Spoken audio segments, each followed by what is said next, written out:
Hello everyone, so this is the summary of the poem Naming of Parts by Henry Reed. So these are some of the important points about this poem.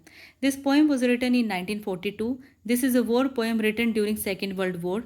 There are two speakers in the poem. One is an army instructor and the other one is a newly recruited soldier. In this poem, the army instructor is giving a lecture on various parts of a rifle to newly recruited.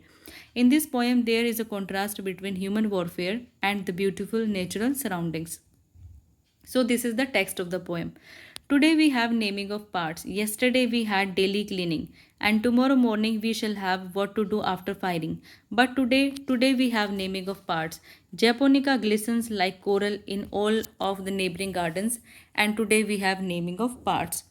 So when the poem opens, we see that an army instructor is giving instructions on various parts of a rifle to the newly recruited. Okay, and he informs that he had already given them instructions on how to clean the rifle yesterday, and he would inform them about what to do after firing on the next day. So, while hearing these instructions, a young recruit starts thinking about beautiful japonica flowers which are yellow in color and which are blooming in the neighboring gardens. Come to the next lines. This is the lower sling swivel and this is the upper sling swivel whose use you will see when you are given your slings, and this is the piling swivel which in your case you have not got. The branches hold in the gardens their silent eloquent gestures which in our case we have not got.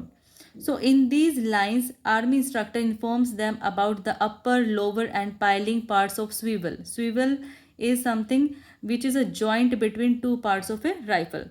So at this moment, the newly recruit starts thinking about the silent branches of trees in the gardens. Now come to the next lines.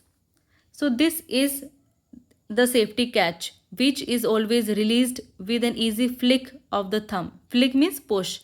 And please do not let me see anyone using his finger. You can do it quite easy if you have any strength in your thumb. The blossoms are fragile and motionless, never letting anyone see any of them using their finger. So in these lines, the army instructor informs them about the safety catch, which is released at the push of a thumb.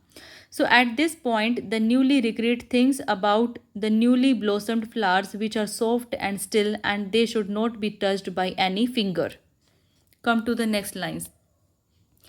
And this you can see is the bolt. The purpose of this is to open the breech. As you see, we can slide it rapidly backwards and forwards. We call this easing the spring. And rapidly backwards and forwards, the early bees are assaulting and fumbling the flowers. Fumbling means the bees are playing with the flowers. So they call it easing the spring. So in these lines, army instructor tells them about bolt with the help of which they can open the breech. So breech is something where soldiers will load ammunition. Okay, so this can be moved backward and forward. So he calls this process as easing the spring. Now the recruit starts thinking about the bees which move backward and forward on the flowers. So these bees suck juices of the flowers. Okay, and here this young recruit calls this process as easing the spring. Assaulting means the bees are sucking juice out of these flowers. Come to the next lines. They call it easing the spring. It is perfectly easy if you have any strength in your thumb, like the bolt and the breech and the cooking piece and the point of balance, which in our case we have not got, and the almond blossom, silent in all of the gardens, and the bees going backwards and forwards. For today we have naming of parts.